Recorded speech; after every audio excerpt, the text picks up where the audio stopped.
نحمدہ ونصلی ونسلم علی رسولہ الکریم اما بعد۔ بھائی اور دوستو، یکم محرم الحرام اسلامی تاریخ کا پہلا دن ہے، اسلامی سال کا پہلا دن ہے، اور اس دن میں حضرت عمر بن خطاب رضی اللہ تعالی عنہ میرے نبی صلی اللہ علیہ وسلم کے جلیل القدر صحابی، ان کی شہادت بھی واقع ہوئی ہے۔ اور عمر بن خطاب رضی اللہ تعالیٰ عنہ، ان کی تو ایسی صفات ہیں کہ ان کو بیان کیا جائے، ان کی سیرت کے حوالے سے بات کی جائے تو بہت سارا ٹائم چاہیے۔ نبی پاک صلی اللہ علیہ وسلم نے 10 لوگوں کو جنت کا سرٹیفکیٹ دیا، ان میں سے ایک عمر بن خطاب رضی اللہ تعالیٰ عنہ ہیں۔ اور اللہ کے نبی نے جنت کی سیر کی معراج کے وقت میں، اور وہاں حضرت عمر بن خطاب رضی اللہ تعالیٰ عنہ کا وہ مقام دیکھا، وہ محل دیکھا جو آخرت میں ان کو ملنے والا ہے۔ تو عمر بن خطاب رضی اللہ تعالیٰ عنہ عدل و انصاف کے پیکر صحابی ہیں، تو بہت ساری ان کی صفات ہیں جس کے اوپر، جن کی سیرت کے حوالے سے انشاءاللہ پھر گفتگو کریں گے۔ تو آج عمر بن خطاب رضی اللہ تعالیٰ عنہ کی وہ 10 وصیتیں، وہ وصیتیں جو انہوں نے آخری وقت میں کی، جب ان کا دنیا سے جانے کا ٹائم تھا تو انہوں نے یہ وصیتیں فرمائی تھیں، تو ان کے بارے میں بات کریں گے۔ تو عمر بن خطاب رضی اللہ عنہ نے یہ وصیتیں جو آنے والے وقت میں خلیفہ بننے والا ہے، امیر المومنین بننے والا ہے، اس کو کی تھی۔ تو سب سے پہلے وصیت فرمائی اوصیکم بتقوی اللہ، کہ میں سب سے پہلی وصیت کرتا ہوں کہ اللہ سے ڈرتے رہنا، اللہ کا کوئی شریک نہیں ہے۔ تو جو امیر المومنین بنے، جو مسلمانوں کا حاکم بنے، جو ان کا خلیفہ بنے، اس کو چاہیے کہ اس کے اندر تقوی ہو، تو وہ اللہ سے ڈرتا رہے۔ اور دوسری وصیت فرمائی کہ مہاجرین کے حقوق کا خیال کرنا ہے، مہاجرین کا خیال کرنا، یہ دین اسلام کی اصل ہیں، یعنی وہ لوگ جنہوں نے اللہ کے نبی صلی اللہ علیہ وسلم کے حکم پہ، اللہ کے حکم پہ ہجرت کی، اور مکہ المکرمہ میں اپنے خاندان کو چھوڑ دیا، اپنا وطن چھوڑ دیا، اپنی پراپرٹی چھوڑ دی، مال چھوڑ دی، اور اپنے بچے قربان کروائے، اور مدینہ کی طرف اللہ کی رضا کے لیے ہجرت کی، تو ان کا بہت خیال کرنا۔ اور دوسری وصیت، اور پھر فرمایا کہ جو انصار لوگ ہیں، ان کے حقوق کا بھی خیال کرنا ہے، ان کا بھی اکرام کرنا، کہ یہ وہ لوگ ہیں کہ جنہوں نے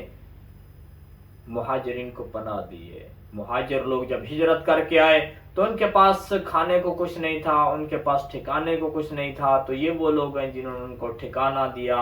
پھر ان کو کھانا کھلایا، ان کا اکرام کیا، تو ان کا خیال کرنا۔ اور ساتھ فرمایا کہ اگر انصار جو صحابہ ہیں رضوان اللہ علیہم اجمعین، ان میں سے کسی سے ایسا کام سرزد ہوتا ہے کہ جو وقت کے امیر المومنین کو بڑا اچھا لگتا ہے، تو فرمایا کہ اس کے اوپر ان کو اپریشیٹ کرنا، ان کو شاباش دینا کہ ماشاءاللہ آپ نے بہت اچھا کام کیا۔ اور اگر ان سے کوئی ایسا کام سرزد ہو جاتا ہے کہ جو وقت کے جو امیر المومنین ہے اس کو ناپسند ہے، تو فرمایا کہ اس سے درگزر کرنا، کہ یہ بڑے عظیم لوگ ہیں، ان کا خیال کرنا ضروری ہے۔ اور پھر فرمایا کہ جو شہر کے لوگ ہیں ان کو عدل و انصاف فراہم کرنا،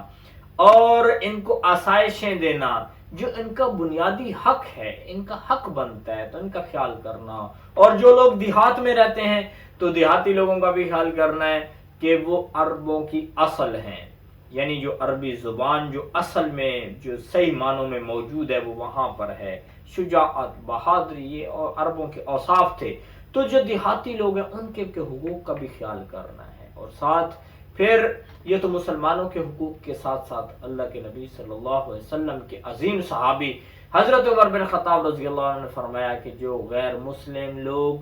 جو ہمارے جن کی ہم نے ذمہ داری لی ہے، آج کل کے اعتبار سے ہم یوں کہہ سکتے ہیں کہ جب کوئی مسلم کنٹری کسی غیر مسلم بندے کو ویزا دے دیتے ہیں کہ آپ ہمارے ملک میں آ جائیں، ہمارے ملک میں کام کر سکتے ہیں، رہ سکتے ہیں، تو اب ان کی جان مال کی حفاظت اس وقت کی جو بھی حکومت ہے ان کے ذمہ ہو جاتی ہے۔ تو عمر بن خطاب رضی اللہ عنہ نے فرمایا کہ وہ غیر مسلم لوگ جن کی ہم نے ذمہ داری لی ہے ان کے حقوق کا خیال کرنا، ان کی یعنی جان مال کی حفاظت کرنا، اور ان کے اوپر کوئی ایسا ٹیکس نہ لگانا کہ جس کی وجہ سے جس کو وہ ادا نہ کر سکتے ہوں، جس کے ادا کرنے کی وہ طاقت نہ رکھتے ہوں۔ اور یہ وصیت فرمائی تو دین اسلام ایک خوبصورت دین ہے جو غیر مسلم کے حقوق ہیں ان کا بھی خیال کرتا ہے. اور ساتھ فرمایا کہ اللہ جل شانہ کی ذات سے ڈرتے رہنا لوگوں کے بارے میں اور لوگوں سے ڈرتے رہنا اللہ کی ذات کے بارے میں. تو یہ بڑی عجیب سی بات ہے. یعنی اللہ سے ڈرتے رہنا لوگوں کے بارے میں مطلب یہ ہے کہ جو لوگوں کے حقوق ہیں ان کا خیال کرنا. کہیں ایسا نہ ہو کہ لوگوں کے حقوق تمہارے ذمے باقی رہ جائیں اور کل قیامت کے دن تمہیں ان کا حساب دینا پڑے. اور پھر لوگوں سے ڈرنا اللہ کے بارے میں یعنی کوئی اس قسم کے کام کے جس کے ذریعے سے لوگوں میں انتشار پیدا ہو جائے اس سے بچتے رہنا. لوگوں میں انتشار پھیلنے کو روکنا یہ بھی وقت کے یعنی عمر بن خطاب رضی اللہ عنہ نے وصیت فرمائی کہ اس کا بھی خیال کرنا کیونکہ جب لوگوں میں انتشار پیدا ہو جائے گا تو پھر خلافت باقی نہیں رہے گی. تو اس کے اندر جو ہے لوگوں کے حقوق کا خاص طور پہ خیال کرنا پڑے گا جس کے ذریعے سے لوگ خوشی کے ساتھ آرام کے ساتھ زندگی گزار سکیں اور لوگوں کے اندر انتشار پیدا نہ ہو. اور پھر سے اللہ کے نبی صلی اللہ علیہ وسلم کے صحابی عمر بن خطاب رضی اللہ عنہ نے ایک اور پھر سے یہ بات فرمائی کہ غیر مسلم جو لوگ ہیں ان کے حقوق کا خیال کرنا,